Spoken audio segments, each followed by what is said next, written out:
Ocean Company. আমরা যেটা টেলিভিশনে ধর প্রোমো শুনি গানের, হ্যাঁ গান প্রোমো দেখি রাজা, সেগুলো কি অ্যালবাম মিক্স দিয়ে? অ্যালবাম মিক্স দিয়ে। ও, সেগুলো সব আগে বেরিয়ে যায়, সেগুলো কিছু, কারণ পুরো প্ল্যানিং আমি এখনো অবধি যতটা ফিল্ম করেছি। সেটা খারাপ লাগে না তোর যে আমার যে গানটা ম্যাক্সিমাম লোকে দেখবে সেটা কিন্তু অ্যালবাম মিক্স দিয়েই?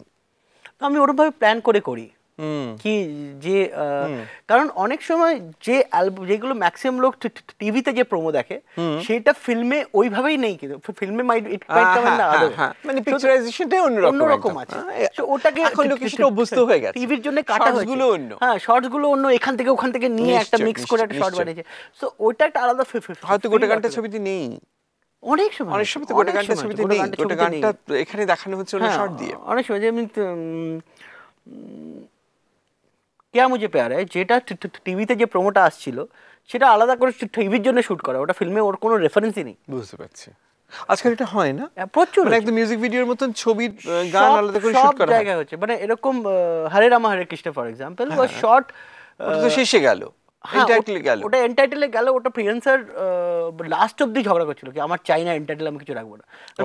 প্রিয়ান্সার is a very purest in that way, মানে গানের দিক দিয়ে গান মাঝে মাঝে ঢোকানো। প্রিয়ান্সার মানে প্রিয় দর্শন, এটা আমাদের বলে দিতে হয়, নইলে সবাই সবসময় বুঝতে পারে। হ্যাঁ প্রিয় দর্শন। তো উনি অ্যাকচুয়ালি ওনাকে সবাই প্রিয়ান্সার দেখে সাউথ ইন্ডাস্ট্রি, তো উনি গানটা একদম চাইছিলেন, তো ভূষণ ঝগড়া করে ওটা এন্ড ক্রেডিটে ঢোকালো।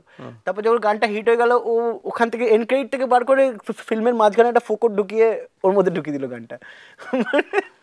সেটা না তো তখন কি মনে হয়, এটা মনে হয় যে অবশ্যই হরে কৃষ্ণ নিয়ে মনে হওয়ার কথা নয়, কিন্তু যে আমি একটা খুব আমার কাছে মিউজিক হিসেবে এটা ইম্পর্টেন্ট, এটা আমি এই ছবির কনটেক্সটেই এই গানটা তৈরি করেছি, কিন্তু ছবিতে এটা লাগছে না কাজে, তখন একটু ফ্রাস্ট্রেটিং লাগে যে যদি ছবিতেও লাগতো তাহলে আমার গানটা আরেকটু লোকে বেশি এনজয় করতে হয়তো।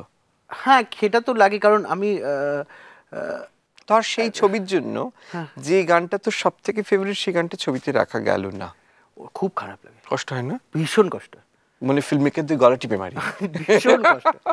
মানে এত খাটাখাটির পরে এত কেটে কুটে একটা গান বানাবার পরে সেই গানটা পিকচারাইজ করে ছবিতেই রাখলো না, আর ছবিতে না থাকলে গান হিট হয় না, সেটা হলো একটা সবাই ছবি দেখে। আর একটা গানের অবভিয়াসলি একটা গান একটা ছবির প্রমোশনে হেল্প করে, সেটা ইটস এ টু ওয়ে, প্রমোশনে হেল্প করে, কিন্তু সেই গানটা লাইভ তখনই যায় যখন সেটা ছবিতে ভালো লাগে। বুঝতে পারছি, কোনো গান এই রাগটা থেকে কখনো মনে হয়নি আমি বেসিক অ্যালবাম বের করবো, আমার ফিল্ম মেকারদের উপর ডিপেন্ড করতে হবে না? বেসিক অ্যালবামে কয়টা ঝামেলা আছে কি রে, এটা অনেক কিন্তু তুই তো একটা বেসিক অ্যালবামের জায়গা থেকে গেছিস। হ্যাঁ কিন্তু আমার জিনিসটা দেখো, ব্যাপার হলো বলিউড মানে হিন্দি ফিল্ম থেকে আর হিন্দি ল্যাঙ্গুয়েজ যারা তাদের থেকে এই বেসিক অ্যালবামটা, এই মানে যেটা পপ অ্যালবাম আমরা বলি, সেটাকে বার করার জন্যে কোম্পানিদের একটু এক্সট্রা উৎসাহ নেওয়া দরকার, প্রচণ্ড পয়সা পাম্পিং করা দরকার। কারণ তুমি world wide it's all pop star, একটা Britney Spears is as famous as Beyonce Knowles is as famous as Julia Roberts. Okay, so ওখানে maybe more MJ is maybe more famous than lot of Hollywood star and everywhere. MJ মানে Michael Jackson, সেটা বল লোকে বুঝবে কোথা থেকে বল। হ্যাঁ, তো এইটা আমাদের এখানে, এইটা কলকাতাতে, বাংলাদেশে, পাকিস্তানে ইটস অলওয়েজ লাইক দ্যাট। কিন্তু হিন্দিতে কি হয়েছে, ওই বলিউড কেন হয়েছে এটা আমি জানি না, কারণ ওই শাহরুখ খান গান গাইছিস, কত লোক জানে পেছনে কে গানটা গেয়েছে। আমি তোমাকে একটা সিম্পল কথা বলছি কি, আমরা গানটা বানাই কিন্তু আমরা গানটা গাই না।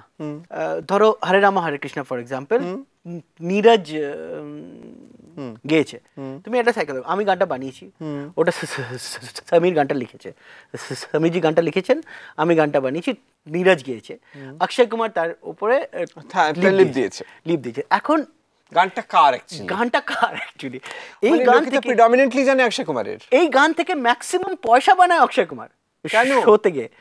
ওকে, শোতে গিয়ে, তো ওর পরে নেক্সট কে পয়সা বানায়, নীরজ শোতে গিয়ে। এই গান থেকে আমাদের ওনারশিপ থাকে না কোনো গানে। হ্যাঁ বুঝতে পারছি, এইবার বুঝতে পারছি। So the whole circuit is like king say Akshay সবথেকে বেশি টাকা বানাচ্ছে, অক্ষয় সবচেয়ে বেশি টাকা বানাচ্ছে, ওর পরে নেক্সট টাকা বানাচ্ছে মিকা, মজাই মজা থেকে সবচেয়ে বেশি টাকা বানিয়েছে শাহেদ, নেক্সট টাকা বানিয়েছে Mika, but that doesn't creep into me. তো এইটা একটা অডিয়েন্স পারসেপশন হলো অক্ষয় কুমার গানটা গাইছে, বা যারা একটু গানটা বোঝে আরে মিকা গানটা গেয়েছে, তো মিকা অবধি মিকা অবধি গানটার এটা কাজ করছে, হ্যাঁ তারপরে কে ইনভলভ সেটা করে না, সাকসেসফুলটা মিকা অবধি পৌঁছাচ্ছে ট্যানজিবলি, তারপরে কে করেছে। হ্যাঁ আমাদের সাকসেসফুলটা কিভাবে পৌঁছায় কি আমি একটা হিট গান দিই, একটা কাজ পেলি, আরেকটা কাজ দিল, আরেকটা কাজ। তো একটা গানের পরিপ্রেক্ষিতে যত বড়ই হিট হোক ওদের আমাদের ডাইরেক্ট ফায়দা কিছু নেই। আমি একটা প্রশ্ন করব, একটু সেনসিটিভ, কিছু মনে করবি না, একটু হিউম্যানলি উত্তর দিবি। হ্যাঁ তোর এখন তুই মিউজিক ডিরেক্টর হিসেবে, তুই সিঙ্গার নোস, তোকে পাবলিক অ্যাপিয়ারেন্সেস দরকার নেই, কিন্তু এই যে তোকে এখন এত কথা বলতে হচ্ছে, সেখানে তোর স্ট্যামারিংটা তোর কাছে ইম্প্যাডিমেন্ট মনে হয় না, তোর কোনো অসুবিধা হয় না, এম্বারেসিং লাগে? কারণ দেখ, একটা জেনুইন চ্যালেঞ্জ, ফিজিক্যাল চ্যালেঞ্জের প্রতি মানুষের সিম্পাথি আছে, সেটা যদি জেনুইন ফিজিক্যাল চ্যালেঞ্জ না হয় তাহলে কিন্তু মানুষ হাসি ঠাট্টা করে। এইটাকে তুই কিভাবে হ্যান্ডেল করিস? সাকসেস দিয়ে করা যায় প্রীতম, বাকিটা কি করে করিস? আমি এটাকে অ্যাজ আ কিড যখন ছোট ছিলাম তখন অসুবিধা হতো বলবো না, আমি গেছিলাম ওখানে কিছু ইনস্টিটিউটে ঠিক করার জন্য গেছিলাম, ওটা অনেক ওই বল মুখে দিয়ে সুপুরি মুখে দিয়ে লাভ হয়নি তাতে, এবং হোমিওপ্যাথিক ওষুধও খেয়েছি অনেকদিন, ওতেও কোনো লাভ হয়নি।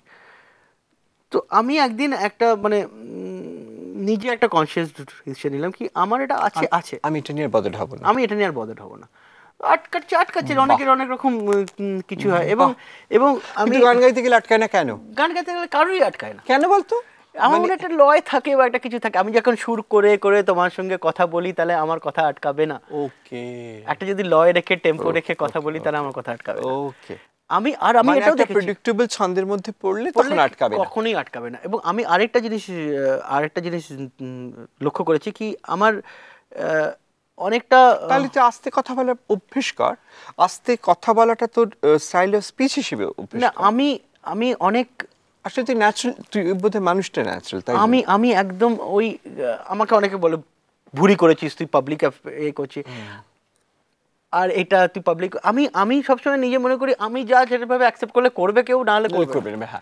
মানে আমাকে নিজেকে বদলানো দরকার, হ্যাঁ আমাকে ওর আলাদা করে জাস্ট বিকজ লোকে হাসবে কি হাসবে না, বা লোকে আমাকে দেখছে তারা কি ভাববে। তোর ক্যামেরায় এই মেসেজটা দিয়ে দে for people who get bothered by their own shortcomings, এবং যারা যেটা কুকড়ে থাকে, এই মেসেজটা দিয়ে দে, ইটস ভেরি ইম্পর্টেন্ট মেসেজ, বলে দে। আমি এটা মনে করি যে আপনাদের যদি কোনো শর্টকামিংস থাকে এবং কিছু থাকে অন্য রকমের শর্টকামিং, ওটা যদি কোনো ক্যারিয়ারের পথে না আসে বা কোনো ওটা যদি আপনি ওভারকাম করতে চেষ্টা করে ওভারকাম করতে না পারেন, আর বদার্ড হবে না। ওটা যদি ওভারকাম করতে না পারেন তাহলে আর বদার্ড হবেন না, কারণ এইটা তোকে অঞ্জলি দিতে বলেছি আমি যেটা বলছি এটা বলছিস কেন? তুমি যদি বল আমি বলতে পারি আচ্ছা ঠিক আছে, হয়ে গেছে বলা। আমি না কোনো কিছু অর্কেস্ট্রেটেড করতে পারি না, যা ন্যাচারালি আসে না। তাহলে তুই কি করে সুর দিস? সুরগুলো মাত্র মধ্যে আসে না। ওটা অ্যাকচুয়ালি সুরটা কি হয় না, গিটার বাজাতে তোর কি ঘুমের মধ্যে সুর আসে? না, আসে না। না, ঘুমের মধ্যে ডিক্টোফোন, তুই কি ডিক্টোফোন নিয়ে ঘুরিস বা কোনো রকম কিছু? এখন আগে কি করতাম, আগে ট্রেনে ঝুলতে খুব ভালো সুর আসতো আমার। তখন বম্বেতে আমি ঝুলতে খুব ভালোবাসতাম ট্রেনে, এখনো যাই যখন লোকাল ট্রেনে, মাঝে মাঝে, এখন তো খুব একটা যাওয়া হয় না লোকাল ট্রেনে। আগে যখন কান্দিউলিতে থাকতাম তখন লোকাল ট্রেনে ট্রাভেল করতাম, তো ওই হাতল ধরে ঝুলে যে হাওয়াটা লাগতো না, ওখানে খুব ভালো সুর আসতো। কি ট্রেনের ছন্দের জন্য কেন জানি না, একটা একটু ওপেন স্পেস থাকলে খুব ভালো আসে। তো ওই সময় আমি নেমে যেতাম স্টেশনে, নেবে বাড়ির অ্যানসারিং মেশিনে ওই লাইন পিসিও থেকে কল করে গিয়ে রাখতাম। এখন তো মোবাইল এসে গেছে, এখন তো সবচেয়ে অ্যাডভান্টেজ, সমস্ত মোবাইলে রেকর্ডিং থাকে, তো এখন কোনো হয় না, ঝামেলা হয় না। আর মোস্টলি এখন আমি যেরকমভাবে, আগে তো ওরম ন্যাচারাল অনেক সময় পেতাম কি, আচ্ছা ঠিক আছে ঘুরছি কথা বলছি হঠাৎ একটা সুর হলো, তো আমি ওরভাবে অ্যানসারিং মেশিনে ফোন করে রেকর্ড করে রাখলাম। এখন তো সেটা না, এখন হলো কালকে ইমতিয়াজ আলী শ্যুট করছে তো তাকে একটা শ্যুট দিতে হবে। তো এখন পুরো ব্যাপারটাই অন্য হয়ে গেছে। স্টার জলসার প্রিয় শো দেখার জন্য সাবস্ক্রাইব করুন আমাদের ইউটিউব চ্যানেলে এবং আপডেটেড থাকার জন্য প্রেস করুন বেল আইকন।